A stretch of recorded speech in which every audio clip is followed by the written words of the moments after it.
course I do. I do believe in ghosts, actually. So I believe in ghosts, I believe in the paranormal, UFOs, all that kind of thing. No, I do not believe in ghosts.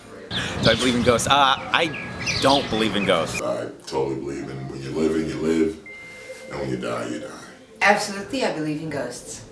I too. I think they're out there. You know, it's definitely a possibility. I've had a couple of experiences where I'm not sure really if I saw a ghost, but I thought I did. So that was good enough for me. And it's definitely so many stories, so many. When researching the Whaley House, I got to see some videos of actual ghost hunters going into the house, and honestly, I couldn't finish half of the videos. I was way too freaked out. I don't doubt them.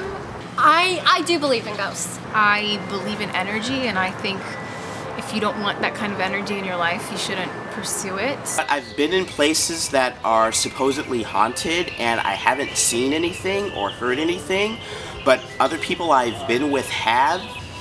Ghosts are very kind of hit or miss when it comes to people telling stories, because a lot of people like to embellish, and they're like, oh yeah, well I've got a ghost story for you, and they'll tell you something like total bullshit, and you're like, I don't know. So, like if there's a 6 degrees of separation type of ghostly encounters, then I'm your guy. But then you yourself might go through something that you wind up experiencing that's just so unexplainably crazy that it's got to be true. I have to believe that there is a continuation of existence on some level. And if they're here, I hope that they're, you know, not doing any harm, like Whaley House harm, that they're just chilling, doing their thing. I've had my fair share of instances and stories that, you know, have totally led me to believe in ghosts and the paranormal. Maybe doing some good, you know, like finding that set of keys you lost, just putting it there for you. And I would really like to think that we get to go on this whole merry-go-round again. So, like, whether it's reincarnation or ghosts, I at the very least would like to believe it. And for the most part I do, because I hear scary noises in the house sometimes.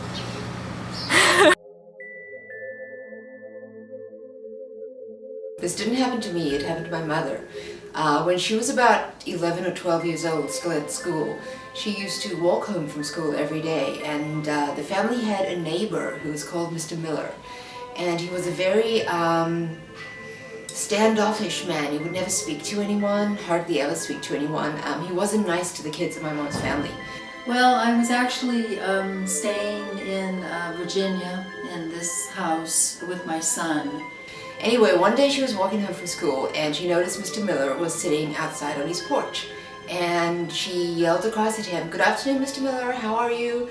He didn't say anything to her, and she went home and complained to her mother, my grandmother, that Mr. Miller, the neighbor, is really nasty to her, doesn't want to speak to her. And I woke up in the middle of the night, and it looked very clearly like there was someone standing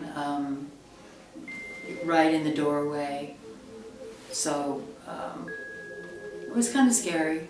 And all that she got from that was a very strange look from my grandmother, who said to her, Mr. Miller actually died this morning.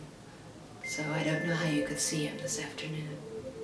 I was staying at my parents' house. They live in a little town in southern Utah. My mother told me this story about me when I was a kid, and I've never known my mom to be a liar, but she told me that when I was about 3 years old, she heard me laughing in my room.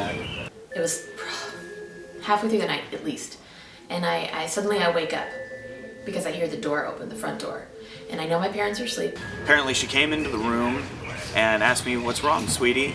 And I said, "Oh, I was talking to Marie." And she goes, "Marie?" And I said, yeah. And then I don't hear anything, but I can feel movement in the house. You know, with spirits, you don't always hear things. Sometimes it's just a feeling. And she said that she had to step out for a moment because apparently, you know, she was a little taken back by who I was talking to. She comes in, it turns out the woman I was talking to was my grandmother, apparently, who passed away before I was even born, and I never got to meet her. And my mom said, "Well, if you were really talking to Marie, you know, what did she look like?" And I'm in the bedroom, and it comes to the door, and I can feel it. It's leering at the door.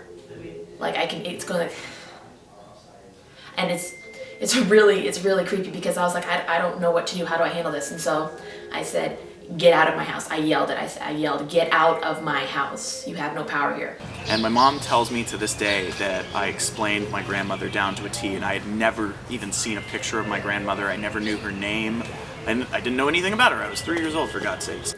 And so the feeling went away. I got up. I was like, was trying not to hyperventilate, and I basically ran out the door and I went and slept on the couch where my dad was. So that was pretty scary. I've had some other instances, but that was the most recent and dramatic.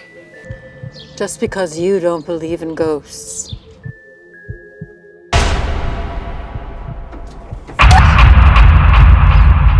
doesn't mean they don't believe in you.